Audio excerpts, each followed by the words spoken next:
Gracias, compañera Patricia Dipré. Miren, todo lo que va a ocurrir hoy, sobre todo lo que tiene que ver con el discurso, tiene dos ejes. Por un lado está lo constitucional, lo legal, lo que le manda a hacer la Constitución al presidente, y por el otro lado está la política, y específicamente la comunicación política. Eso es lo que explica la presencia aquí de un abogado constitucionalista del prestigio de Nacef Perdomo y de otro especialista, pero en comunicación política y comunicación estratégica, Melvin Peña. Bienvenidos. Gracias, buenos días. Yo creo que podemos comenzar por lo más importante, porque ahí están las reglas de juego, que es la Constitución. ¿Qué va a ocurrir y sobre todo, qué puede no ocurrir a partir del mandato constitucional? Bienvenidos.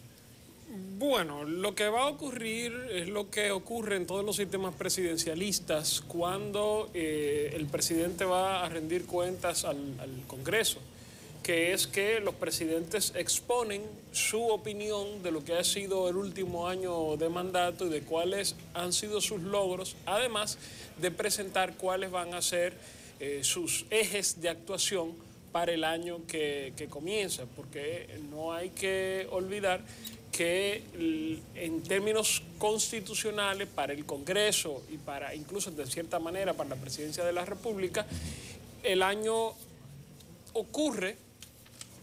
político ocurre sí, a partir del cálculo de las legislaturas. Y hay dos legislaturas que son, una empieza en el 27 de febrero y la otra empieza el 16 de agosto. Esta es la legislatura del 27 de febrero, que la Constitución de la República establece la responsabilidad del presidente de presentar una rendición de cuentas para explicar, como ya dije, cuál ha sido el devenir de la administración en el último año.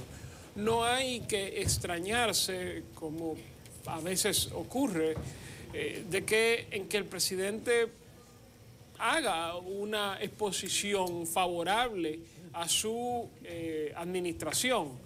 Es lo normal, es lo natural, es lo que ocurre en cualquier parte del mundo. De hecho, cuando uno se fija en las situaciones similares que se dan en Estados Unidos, el llamado State of the Union, los presidentes casi siempre empiezan con esa frase que es ya un cliché, de que the State of the Union is strong. O sea, decir, el Estado de la Unión es fuerte porque mi administración lo ha hecho todo bien y además nosotros... Eso es normal. No es realista pedirle a un funcionario público que vaya en esas condiciones a ese lugar que haga un acto de autoflagelación. Bien, Melvin, el idioma de la comunicación. Probablemente la rendición tenga un contexto muy especial porque es un año preelectoral. Pero veo un consenso entre los expertos, los opinadores, de que el presidente Medina acude en un escenario favorable, tanto en lo político como en lo económico, porque no hay mucho ruido. ¿Qué contexto le das tú a esta rendición de cuentas? Mira, sí y no. Acude a ese escenario en un contexto favorable porque no puede decepcionar. No puede decepcionar porque las expectativas son muy bajas. Las expectativas son muy bajas o están controladas. Lo primero, no podemos esperar nada nuevo porque es un discurso predecible, ¿no? Por el protocolo, es muy predecible. Lo que parecen ser noticias ya han sido avanzadas por un comunicado de ayer de la presidencia. Él mismo en las elecciones, en el domingo pasado, en una de sus visitas dominicales, avanzó mucho de lo que va a compartir. Lo que realmente le interesa a la población, al país político, es el tema de la reelección. Y no va a hablar sobre eso porque no es el escenario. Lo primero, y además ha avanzado que se pronunciará en marzo de este año, ¿no? Con lo cual, no creo que haya mucha gente esperando lo que va a contar el presidente. Yo creo que va a haber mucha gente en la playa, tomando tragos, jugando dominó, viendo a Netflix. Yo creo que nadie se va a fumar, o muy poca gente, con excepción de los seguidores o de los políticos de oficio, los comunicadores que se dedican a este trabajo. Nadie se va a fumar un discurso infumable de largo, 2 horas o más de 2 horas, más de 15.000 palabras, una retahíla de datos que, por cierto, nadie contrasta, nadie verifica. Tú mencionabas, Nassef, que en Estados Unidos cómo era la dinámica, pero inmediatamente el presidente habla en Estados Unidos, hay instituciones que se llaman fact-checkers o verificadores de datos que pueden constatar las verdades, las mentiras, las medias verdades del presidente y lo confrontan con otros datos, ¿no? Y eso no pasa en República Dominicana. Claro, es una crítica a la prensa que él está haciendo. Bueno, y a los partidos de oposición y a la sociedad civil y a los partidos de oposición. Pienso que el sistema, porque este es un sistema muy presidencialista y por eso no se contempla eso. Por ejemplo, en otro sistema, por ejemplo, el español, es delicioso tú ver esos pleitos entre el jefe de gobierno y la oposición. O sea, yo afirmo esto, presidente de la República, y hay un Luis Abinader sentado ahí que me va, entonces será un rifirrafe maravilloso, pero la liturgia de la actividad, el presidente Medina como orador, la comunicación verbal y no verbal, ¿cómo tú ves todo este montaje? ¿Cómo ha ido mejorando o empeorando el presidente como orador y lector de teleprompter también? Bueno, evidentemente, como dicen, la práctica hace al... ¿Cómo dice ese refrán? La práctica hace al... ¿Qué es importante la práctica? Bueno, evidentemente el presidente no es una persona dotada de facilidades para la oratoria, sin embargo, es un veterano ya, o sea, ha avanzado muchísimo, tiene muchísima práctica y sin duda que eso no...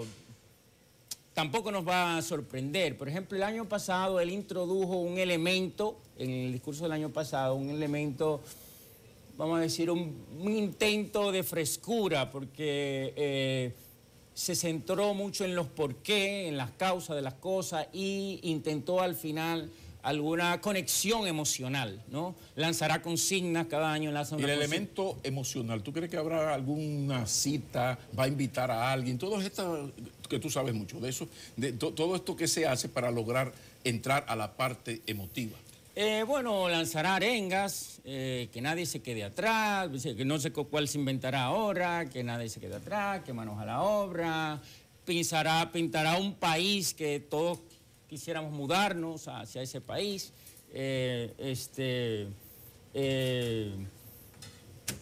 No veo... ¿Tú estás convencido de la importancia de lo emocional en la política de hoy, sobre todo en la política discursiva, en la expresión de los políticos? Bueno, la comunicación pública en general, sea del mundo privado, del mundo comercial, sí, de la política... o sea, la emoción es un elemento clave de éxito, es prioritario. Si no emociona, no hay comunicación. O sea, porque los datos se olvidan. O sea, cuando el presidente diga esa retahíla de datos, inmediatamente él lo va diciendo y la gente lo va olvidando. Pero va a recordar cómo hará sentir a la gente. ¿Y cómo hará sentir a la gente? Yo preveo que lo va a irritar. Eso es lo que va a pasar, lo va a irritar. Lo va a irritar porque va a contar cosas que la gente no se va a creer. No se va a creer. Va a decir nuevamente que la criminalidad ha bajado y no importa los datos que muestre, la gente tiene una experiencia en la calle de miedo, de preocupación. Va a hablar de transparencia, pero todos los días vemos un caso de corrupción nuevo donde no pasa nada. Donde no pasa nada. Entonces, definitivamente yo creo que va a irritar. Además tú lo ves en las redes sociales, tú lo ves en las encuestas que se hacen. Mira, para no ir más lejos, yo conversaba... aunque intente lo contrario. Aunque intente lo contrario. Okay. Aunque intente lo contrario. Bueno, por supuesto, la claque de siempre le va a aplaudir. Te decía que yo comentaba en un grupo económico que participaba ayer en un desayuno, una actividad muy cerrada, que venía este programa Y entonces dice, pues mira qué bien, pues nosotros tenemos una encuesta que acaba de cerrar el sábado y te puedo compartir algunos datos, siempre que no digas la fuente, algunos datos importantes. De su residencia. Continuamos esta conversación. Perdón por la interrupción. No, muy válida. ¿Y tiene su encuesta ahí? Sí, usted. Sí, atención. Me filtraron esto, ¿no? Decía que un grupo del sector privado pagó una encuesta a una encuestadora internacional, la cierre el sábado pasado. Es una encuesta nacional, entrevista a una muestra de unos 1000 votantes. Y estos son, digamos, algunas de las ideas. No tiene muchas cosas nuevas, pero sí tenemos la frescura de la encuesta y además una consistencia en los patrones de percepción. Y es de trabajo, no va a ser publicada, me gustan esas. No creo. Gracias. Mira, el 52% de la población cree que la situación del país es mala o muy mala y solo el 10% cree que es buena o muy buena. Entonces estamos ante un país estancado, ¿no? La mitad de la población cree que el país sigue igual en los últimos 3 años y el 30% cree que la situación ha empeorado. O sea, creer para ver, a diferencia de esa máxima bíblica, ver para creer para ver. En este caso, no importa lo que diga el presidente. O sea, hay una percepción anclada en la gente de que este país está estancado, que el país va mal. Hay un consenso generalizado en las principales preocupaciones del país, que son la inseguridad ciudadana, la corrupción y el precio de la canasta familiar. O sea, no importa que te cuente que los datos macroeconómicos son excelentes, que vivimos en el país de las maravillas, que tenemos la economía de mayor prestigio, como dicen ellos. No importa que te habla que la criminalidad ha bajado, porque te lo dice en cada como desde 2015 o lo dice consistentemente. Y el tema de la corrupción, no importa que te hable de transparencia, está anclada en la percepción de la población de que no pasa nada en ese sentido. Melvin, tenemos que ir a una pausa, pero cuando retornemos vamos a seguir por esa parte, el asunto de la diferencia entre percepción y realidad. ¿Hasta dónde, Nacef Perdomo, atención, hay en el sistema político democrático dominicano una crisis de confianza de la ciudadanía hacia el poder político? Vamos a una pausa, ya continuamos.